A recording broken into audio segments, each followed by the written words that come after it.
Hello guys, welcome back our YouTube channel. तो last time हमने पढ़ा था कि असाइनमेंट ऑपरेटर क्या होता है। तो आज हम पढ़ेंगे कि कंपैरिजन ऑपरेटर क्या होता है। कंपैरिजन मींस किसी दो वैल्यू को कंपेयर करना। Comparison operators compare to values variables and return a Boolean result. Boolean में क्या होता है कि अगर कंडीशन ट्रू होगी तो ठीक है, वो ट्रू आएगा। अगर कंडीशन एग्जीक्यूट नहीं करती, अगर कंडीशन रॉन्ग आती है तो वो हमारे पास फॉल्स आएगा। इसका भी यही रूल है कि कंपैरिजन ऑपरेटर में हम कुछ ऑपरेटर्स का यूज करते हैं। जैसा कि हमारे पास इधर कुछ ऑपरेटर्स हैं। इज इक्वल ऑपरेटर है, नॉट इक्वल टू ऑपरेटर है, ग्रेटर देन है, लेस देन है, ग्रेटर देन और इक्वल टू, लेस देन और इक्वल टू। ठीक है, सो सिंपल है। आपने फर्स्ट आपने इन ऑपरेटर्स के साइन को याद कर लेना है कि इनका नेम क्या है। ठीक है, हम इजी वे में जा रहे हैं, बिल्कुल स्लोली स्लोली पढ़ रहे हैं। आपने सिर्फ फोकस करना है स्टडी पर। चले हम चलते हैं अपने एक छोटे से प्रोग्राम की तरफ। फर्स्ट ऑफ ऑल हमने चेक करना है कि हमारे पास जो इक्वल का साइन है ना, यानी कि किसी दो वैल्यू को कंपेयर करने के लिए इक्वल का साइन डबल बार यूज किया जाता है। ठीक है, जैसे हम इधर कहते हैं कि हमारे पास एक वैल्यू है 4 है, वो हमारे पास इक्वल है 5 के। तो देखते हैं वो क्या हमारे आंसर देता है। ये देखें, फॉल्स आंसर दे रहा है, क्योंकि 4 जो है वो 5 के इक्वल हो ही नहीं सकता। अगर हम लिखते 4 is equal to 4, then our answer is true, because the condition is satisfied. Right hand side and left hand side are equal. The answer is true. Then this is our first operator of comparison. Then we can check. Then we can check that 3, ये हमारे पास operator है, absolution mark इसे कहते हैं। ठीक, ये हमारे पास operator है, इसे एब्सोल्यूशन मार्क करते हैं। और इसका ये मतलब भी होता है कि डज नॉट इक्वल टू। ठीक है, डज नॉट इक्वल टू, कि वो इसके इक्वल नहीं है। तो हमें इसका आंसर अब ट्रू देगा, क्योंकि हम उसे कह रहे हैं ना कि ये 3 जो है वो does not equal to 5, so the condition is true. जो हमारे पास आंसर आएगा वो हमारे पास ट्रू आएगा। नेक्स्ट हम पढ़ेंगे only greater 3 great 3 greater than 5। It's mean that के 3 बड़ा है 5 से, लेकिन ऐसा नहीं है।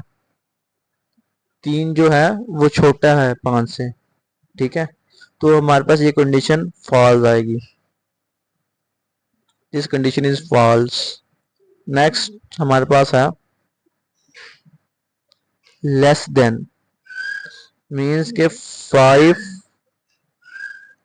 लेस देन 5 छोटा है। किससे हम कहेंगे छोटा है? हम कह देते हैं कि 5 जो है वो 10 से छोटा है, तो फिर कंडीशन तो ट्रू आएगी। चेक करेंगे। then our condition is true because 5 is less than 10। अगर होता 5 ग्रेटर देन 10 तो वो आपके पास ऊपर है ना, तो 5 ग्रेटर हो ही नहीं सकता, फिर भी वो कंडीशन फॉल्स आनी थी। ठीक है, ये नंबर पे डिपेंड करता है। अगर जितना बड़ा नंबर होगा और उस हिसाब के साइन से, अगर हमारे पास 10 हो और ग्रेटर हो 5 से, तो वो ट्रू आएगा ना। इसी तरह से नेक्स्ट हम पढ़ेंगे ग्रेटर देन और इक्वल टू। ठीक है, ग्रेटर मीन्स बड़ा हो, इक्वल इक्वल भी होना चाहिए, उससे बड़ा भी हो लेकिन उससे इक्वल भी हो। तो ऐसे 3 ग्रेटर और इक्वल टू 5, तो ये हमारे पास कंडीशन, इसका आउटपुट जो आएगी वो फॉल्स आएगी, क्योंकि तीन फर्स्ट आपने दोनों कंडीशन चेक करनी है, ग्रेटर और इक्वल भी, ये एक साथ यूज हो रहे हैं। क्या 3 बड़ा है 5 से? बिल्कुल नहीं बड़ा, तो आपको पता चल गया कि नहीं बड़ा। अगर हमारे पास 6 होता तो हमने उस हिसाब से चेक करना था कि 6 बड़ा है 5 से, बिल्कुल बड़ा है। जब हमने सेकंड चेक करना था इक्वल, लेकिन ये इक्वल तो नहीं है ना, तो ये हमारे पास फॉल्स देगा, बिल्कुल फॉल्स आ रहा है। नेक्स्ट हमारे पास क्या है, लेस देन और इक्वल टू। लेस देन और इक्वल टू हमारे पास है 3 है, हम कहते हैं ये लेस देन इक्वल है 5 से। क्या ये कंडीशन आपकी नज़र में ट्रू है? अगर ट्रू है तो बताइए, लेकिन ये कंडीशन फॉल्स है। कैसे? क्योंकि 3 तो छोटा है 5 से, चलो ये मान लिया हमने कि 3 छोटा है 5 से, लेकिन इक्वल तो नहीं है ना। दिस मार्क्स इक्वल टू, ये आएगा हमारे पास क्या आएगा आप बताएं? 3 छोटा है 5 से, 3 ग्रेटर और इक्वल टू 5, ये ट्रू आएगा।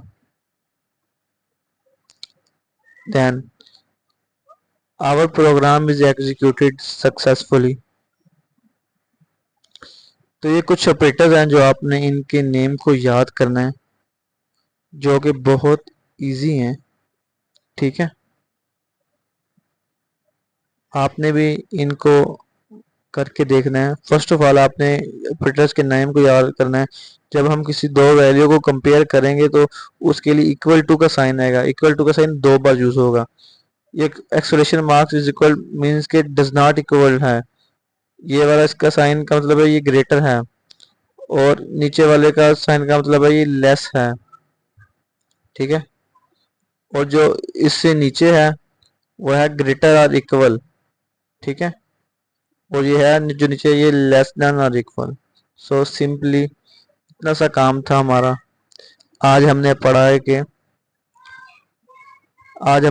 कि हमारे पास जो है असाइनमेंट ऑपरेटर तो हमने कल पढ़ा था ना, ये हमारे पास comparison operator. Comparison means value को कंपेयर करना कि उसकी वैल्यू ट्रू है या फॉल है। सिंपली इतना सा काम था। अगर आपको वीडियो अच्छी लगे तो चैनल को सब्सक्राइब कीजिएगा और वीडियो को लाइक कीजिएगा। उतनी देर के लिए इजाज़त दें, शुक्रिया।